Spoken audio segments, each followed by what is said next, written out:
তোমরা কি জানো পৃথিবীর সবথেকে বড় বিভ্রান্তির জিনিস কি?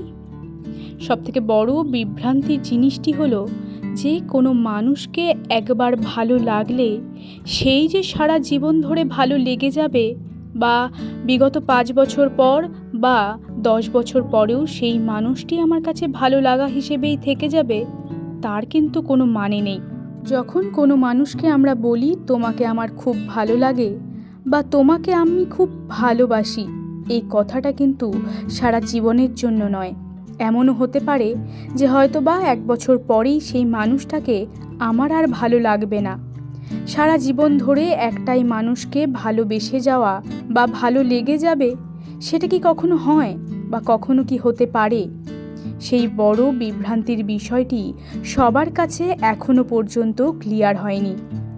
জানি না সেই জিনিসটি ক্লিয়ার হয় বা না হয়, সেটা নিজস্ব ব্যাপার, কিন্তু সারা জীবন ধরে একটা মানুষ যে একজনের ভালো লাগা হিসেবেই থেকে যাবে, তা কি হয় কখনো?